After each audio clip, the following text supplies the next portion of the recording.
Olá, pessoal! Então, estamos de volta para continuar as atividades sobre saúde e segurança do trabalho, né? Gestão de saúde e segurança do trabalho, em que hoje a gente vai falar sobre a legislação social trabalhista, que na verdade é um conhecimento do direito, né? A respeito das leis trabalhista e também social, que vem desde uma obrigação da Constituição Federal, ok? No final dessa aula, vocês deverão responder qual tipo de relação jurídica do direito do trabalho que protege, né? Qual tipo de relação jurídica o direito do trabalho protege? O que o direito do trabalho protege, certo? Qual tipo de relação jurídica que o direito do trabalho protege? Vocês também devem falar sobre o que significa a flexibilização do direito do trabalho, que vai estar relacionado com o acordo, certo? Ou possíveis acordos que seja comum, né? Um acordo um consenso entre o trabalhador e o empregador. E também a gente vai falar sobre a relação de trabalho, que é sinônimo da relação de emprego, certo? Que são distintos. E, por fim, a gente vai falar sobre o que é teletrabalho. E essas perguntas aqui, o que é teletrabalho, por exemplo, vai estar disponível para vocês responderem como atividades assíncronas, ok? Começando. Relações conflituosas. O que são relações conflituosas? Pessoal, relação conflituosa por definição, é aquilo que não está de acordo, em comum acordo entre duas ou mais pessoas, não é isso? Tem-se que tomar uma decisão e esta decisão não está compatível com as decisões comum, né, como decisão comum entre duas pessoas. Isso pode ser no meio familiar, no meio amoroso e também nas questões trabalhistas. O fato é que eu tenho um entendimento, vocês podem ter um entendimento, outro pode ter outro entendimento, e o empregador, ele vai falar sempre na perspectiva de empregador, certo? Aquele que vai desempenhar custo, que está efetuando o seu pagamento, e você que está precisando, que está realizando as atividades, que é objeto de desejo do empregador, ou seja, está ligado às funções, né, relacionadas ao seu trabalho, ao seu emprego, porém, você não concorda, porque são pontos de vista diferentes, opostos, certo? E essas relações, ela pode também ser, simplificando a coisa, pode ser um contrato, né, diante de um contrato de um imóvel, o qual ele vai estar estabelecido o tamanho do imóvel, vamos colocar um condomínio, né, esse imóvel como se fosse um condomínio, que vai prevalecer as questões de direito comum entre todos os condôminos e também e o síndico, por exemplo, vai ter que gerir todos os recursos que entram dentro desse condomínio, que é proveniente de todos os moradores, mas que não pertence, não é de cunho jurídico e, portanto, tem que se dividir ali. Esse é um exemplo. Aí fica limitado o seguinte, que as diretrizes do seu apartamento, que pode ser diferente do vizinho, que pode ser diferente do piso de cima, superior ou de baixo. É preciso ter umas regras, não é isso? E no trabalho não é diferente. E essas regras normalmente vêm por um regulamento, seja quaisquer circunstância que for. Quando se tem uma relação de não dependência e até principalmente dependência, como é o caso do trabalho, é necessário deixar tudo estabelecido para que não haja conflito entre ambas as partes. E para o trabalhador e o empregador não seria diferente.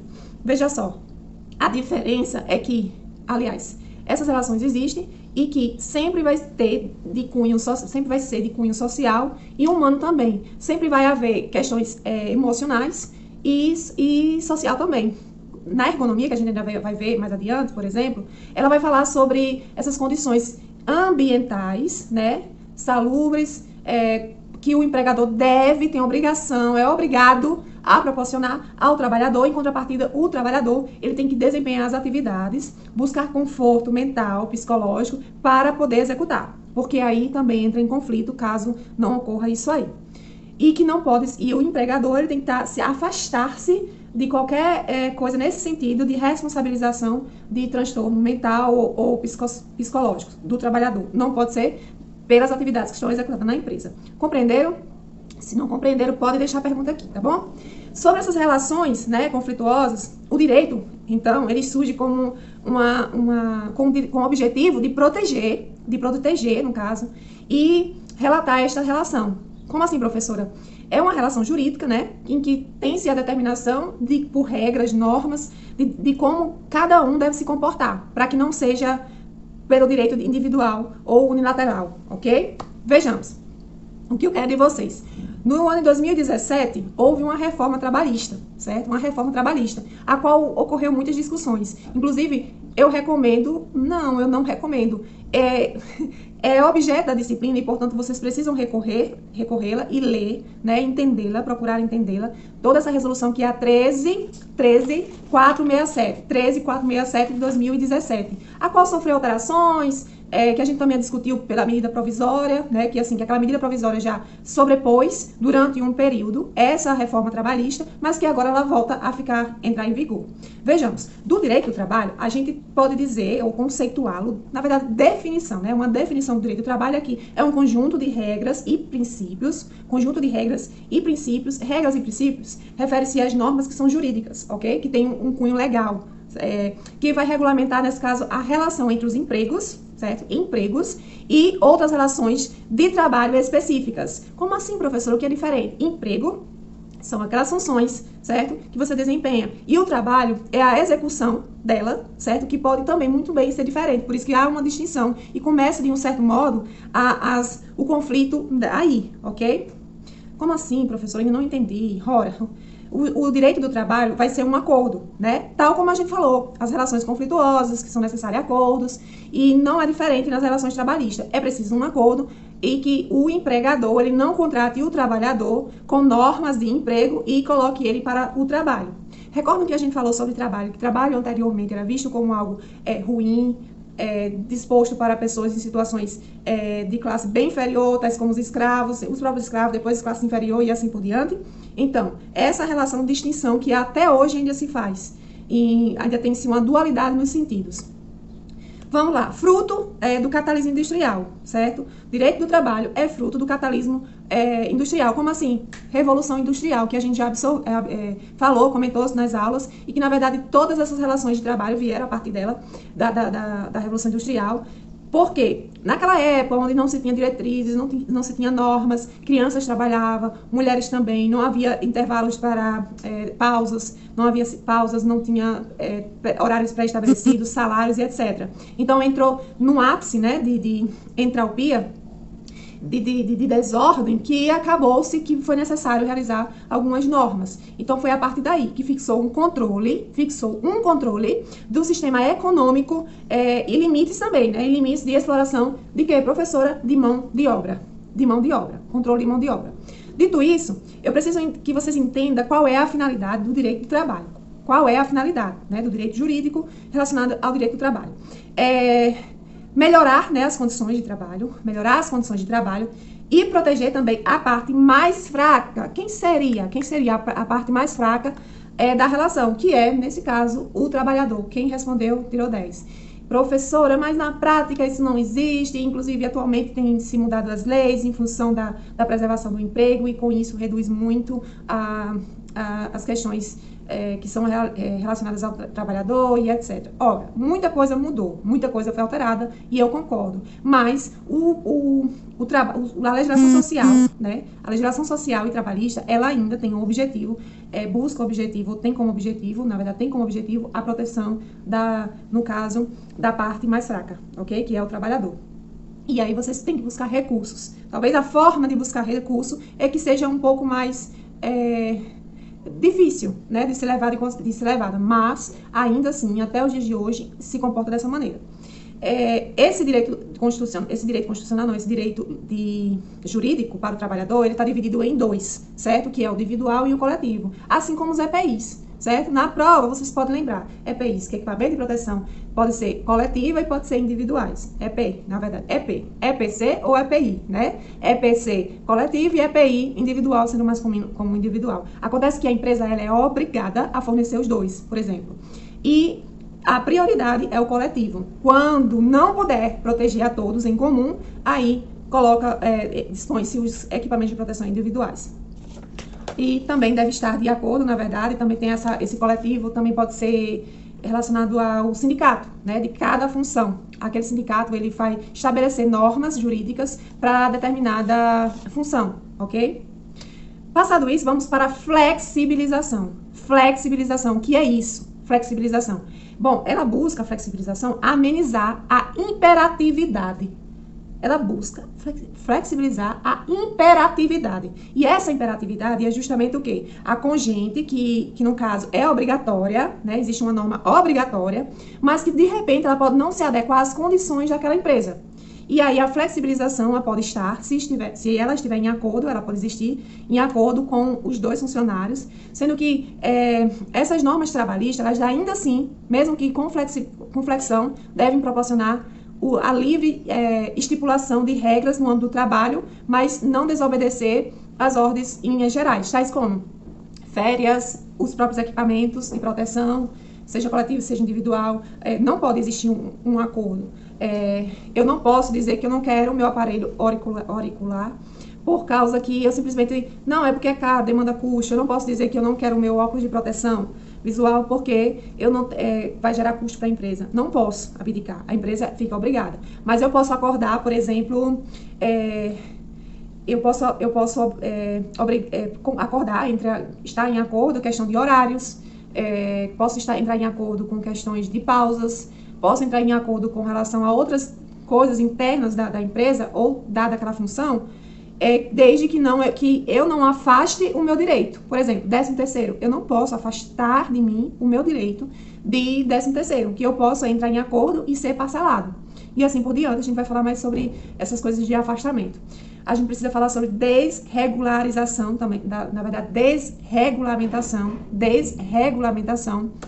que, na verdade, trata-se da derrogação de leis e também a eliminação dos direitos, certo? Vamos lá. Houve, por muito, muito tempo, um direito do trabalho. E aí ele sofreu alteração justamente na lei, qual lei? A lei 13.467, novamente, 13.467 de 2017. E aí surgem as perguntas, constante pergunta, se é um retrocesso ou se foi um avanço. Do ponto de vista de avanço, ela é justificada, né? Assim, ela foi justificável pelo objetivo de trazer, na verdade, melhorias para o país no sentido de tecnologias e também no aumento de empregos. Retrocesso, embora isso seja bem fechado, por isso que é muito importante que vocês leiam para vocês entenderem e não falarem sobre o ponto de vista da professora ou de outra pessoa que esteja comentando sobre a situação. É preciso que vocês realmente entendam quais são os direitos, tanto se vocês forem trabalhadores como se vocês forem empregadores. Aí é que vocês precisam entender desse direito, ok? Então essa lei, o que ela afastou, que a gente entende no caso, ela dificultou, alguns requisitos do direito. Por exemplo, ela eliminou a possibilidade de fazer, no caso, as horas extras. Como assim, professor? É que o comum é que vocês tenham 8 horas de trabalho, né? 8 horas de trabalho. Se você estiver dentro dessas 8 horas da empresa e se as condições proporcionar um acidente de trabalho, você vai direto no INSS, recorre seu direito e está tudo certo. Acontece que antigamente tinha o trajeto de casa, a legislação reconhecia o trajeto de casa para o trabalho e do trabalho para casa, como também hora extra. Professora, mas isso estava dentro das 8 horas? Não. É por isso que são horas extras. Eram as 8 horas de trabalho, mais o intervalo de tempo que você chegava até sua casa, que em salário vocês não recebiam, mas em direito sim, porque era computado como acidente de trabalho e agora não mais. Isso é só uma das primeiras polêmicas que vocês podem discutir melhor após a leitura da legislação, ok? Vamos passar para os princípios? Alguns dos principais princípios que a gente precisa entender para poder discutir sobre o direito do trabalho. Vejamos. Assim como o direito que a gente já falou, né, do trabalho, que são um conjunto de normas, princípios, em linhas gerais, não é tão fechado, os princípios eles será o contrário, né? Eles são específicos. Então, a gente tem aqui o princípio da primazia da realidade, certo? O princípio da primazia da realidade. O que é isso? É que, mesmo com um documento, se você tiver testemunhas sobre a sua fala, ainda assim vai prevalecer sobre o documento. Ou seja, a verdade prevalece sobre o documento. Ou ainda, aliás, por isso é tão importante a prova testemunhal. Como assim, professora? Frequência, por exemplo. Você está na empresa, você precisa assinar a frequência e por isso é recomendado que chegue 10, 15 minutos antes, um pouco mais adiante, até somar as horas trabalhistas que está no seu contrato. Só que, às vezes, você chega bem antes, o patrão diz assim, chega um pouquinho mais cedo. sai um pouquinho só hoje e assim se repete, e aí quando você vê, você não tem controle para dizer um não, certo? Não há um controle para dizer um não, mas aí você vai contextualizar e não pode ser, você não tem prova porque era forçado a assinar. A legislação diz, garante, na verdade, que se você tiver prova disso, você terá o seu direito às horas extras. Então, é meio que uma forma do empregador não estar em acordo, né, com a legislação. Então, tem um princípio também da proteção. O segundo princípio a falar é o princípio da proteção. É a norma mais favorável, né, quando a empresa tiver, por exemplo, uma regra interna ou outra do sindicato, por exemplo. Qual que vai prevalecer? E elas são muito semelhantes. Vai prevalecer aquela que seja melhor, mais adequada ao trabalhador. É a condição mais benéfica do regulamento. Só que não pode exceder a norma geral da legislação geral do país e nem a Constituição Federal, ok? Passando para o princípio da irrenunciabilidade. Irrenunciabilidade. O que é isso, professora? Trata-se do direito dos trabalhadores, em regra que são irrenunciáveis, certo? Limita a autonomia da vontade das partes de negociação e também impede, aliás, não impede, porém, que a renegociação a respeito do modo de exercício do direito. Que é isso, professora? Comissão por hora extra. Eu não posso afastar isso de mim. EPIs, gravidez, eu tenho direito, certo? Ao meu período de descanso após a gravidez. A pausa, né? Eu tenho como flexibilizar minhas férias, recebendo ou parcelando em 2, 3 vezes. A legislação garante isso, em 2, 3 vezes. Porém, eu não posso afastar de mim essas férias. E aí eu quero entrar também no princípio da continuidade da relação do emprego, que significa o seguinte: a empresa, ao contratar, exceto quando for contrato temporário, exceto quando o contrato for temporário, logo entende que esse contrato é por tempo indeterminado, certo? Sendo só possível em caso de falência, de desacordo entre as partes, que o trabalhador decida não trabalhar mais na empresa ou a empresa justifique com a informação de que não pode continuar com esse trabalhador e assim por diante, e por isso que tem aqueles 40%, certo? O famoso 40% de direito do trabalhador. Então, a gente pode entrar também sobre o princípio da razoabilidade nesse sentido. O que é isso? Bom, são as condutas razoáveis, né, na verdade, que ponderadas, digamos assim, ponderadas, com o uso do bom senso, né, e não arbitrários ou desproporcionais. Está relacionado ao princípio da boa-fé, né, quando se tem boa-fé. Princípio da razoabilidade. Por exemplo, não, venha amanhã, por favor, exceda uns 15 minutos no trabalho, desde que não seja muito repetitivo, né, e que não afete também o trabalhador. Amanhã você pode sair um pouco antes. Isso é um princípio da razoabilidade, e temos outros empregos como decisões, que no geral são decisões entre o empregador e o empregado. E, por fim, a gente tem a renúncia e a transação. Renúncia significa que é quando... são conceitos, né, que eu estou discutindo agora. Não são princípios, trata-se de conceitos. Renúncia, que é quando você abre mão de algo, certo? Mas que não pode, não excedendo aqueles princípios da irrenunciabilidade, certo? Que vocês não podem afastar, certo? De vocês não pode. O que está previsto no seu direito. Não pode violar a Constituição Federal, não pode violar as normas internacionais, aquelas que a gente ainda vai discutir, as normas regulamentadoras e etc. E quando se trata isso se trata de transação.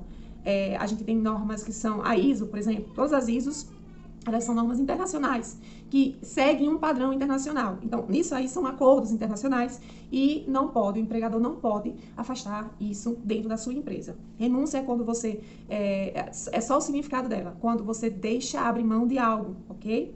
E teletrabalho são as novas relações de trabalho que tem tido atualmente, né? Tal como eu mesma estou tendo um teletrabalho, vocês também, gente. Porque vocês estudantes, ainda assim, é uma forma de trabalhar, desempenhar atividades em prol de algo maior, mas acaba sendo um trabalho, tanto é que vocês, eu repito, vocês quando vão preencher sua profissão, a profissão de vocês são estudantes. Portanto, está todo mundo trabalhando aqui no teletrabalho e que as condições às vezes não são tão favoráveis, mas que a empresa ela tem a obrigação de dar as condições mínimas necessárias para o trabalhador. Ok? A gente fica por aqui, a gente ainda vai discutir mais sobre esse assunto, um pouco mais, e dando continuidade nesse formato até a próxima semana. Tudo bem? Fiquem com Deus!